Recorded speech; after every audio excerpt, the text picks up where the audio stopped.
So, one of the things that intrigues me about Banjo-Kazooie is how there is a theme of ships and pirates, and yet it's all set in this sort of fairy world of witches, which sort of aesthetically seem to come from two different camps. And looking at the origins of Banjo-Kazooie, you learn that the main villain of Dream, which was to be the sort of prototype version of Banjo-Kazooie, was Captain Black-Eye. So the villain of Banjo-Kazooie would have been Captain Black-Eye. The ship in Rusty Bucket Bay was Captain Black-Eye's ship. And even in Treasure Trove Cove, there is also a ship, and we have Captain Blubber, also another pirate. So yeah, the game's sort of imbued with this pirate element, and it seems to connect to the fact that originally Banjo-Kazooie was going to be a game about pirates.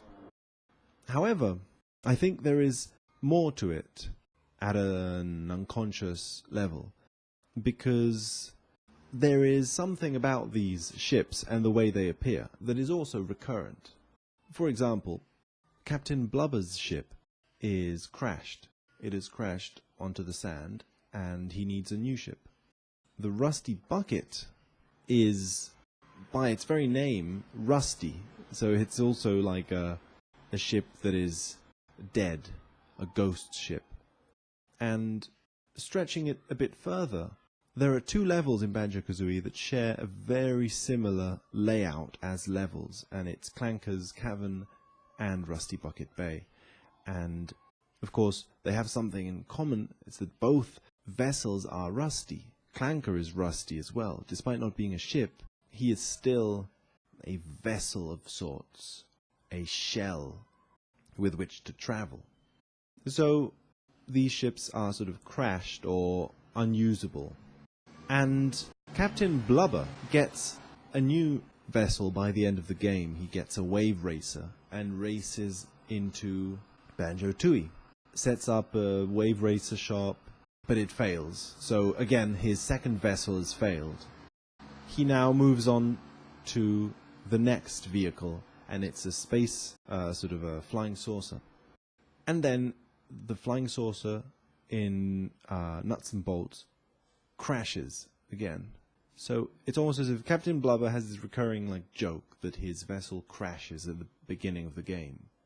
However, beyond it being a joke, it appears in other parts of the Rareware universe. For example, Yooka-Laylee begins with a crashed ship, and the crashed ship is painted by Laylee to represent herself, a bat. Laylee being the role of Kazooie in this game, right? And Kazooie is the wings that allow Banjo to fly. So Kazooie is sort of what allows Banjo to move, the vehicle for his self. And the thing is that this is the second theme with all these vehicles. They don't just crash, but after each crash they improve, as almost like a snake shedding skin. And they go from being a ship to being a flying saucer, and it ascends up into the sky, from the earth to the sky. The original plan for Dream, for the game that Banjo-Kazooie was meant to be, was that at some point there would be a flying ship. They got this kind of vision of building a pirate ship that could fly. So you would have this theme of ships getting wings and flying up into the air. So again, the sort of an ascent of vehicles getting closer and closer to the skies.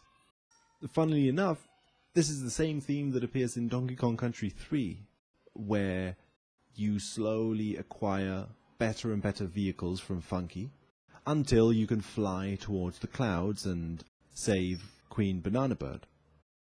And there is even a type of self-awareness that comes with this ascent, where the ship starts off rusty, but it gets better and better. And the better and better it gets, the more meta the game becomes, and it becomes sort of aware of its own process almost. So there is something in Banjo-Kazooie where Banjo-Kazooie Nuts and Bolts is all about creating vehicles, and the game begins with Captain Blubber crashing. Well, it doesn't begin, but Captain Blubber crashes his flying saucer into it. So the vehicle ascending up into the skies kind of transforms the game into a game that is aware of vehicles. And the whole game's aesthetic is also as if all the characters were made of blocks, as if the characters themselves are aware that they are made of polygons, that they are video game characters.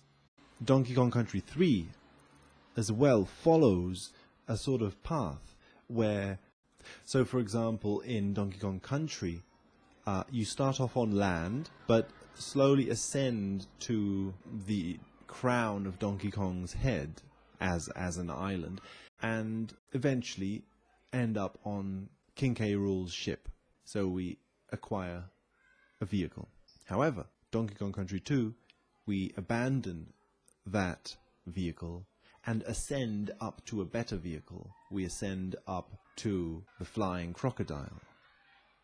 And then Donkey Kong Country 3, as with Banjo-Kazooie Nuts and Bolts, in Donkey Kong Country 3 there is an awareness of the vehicle being created.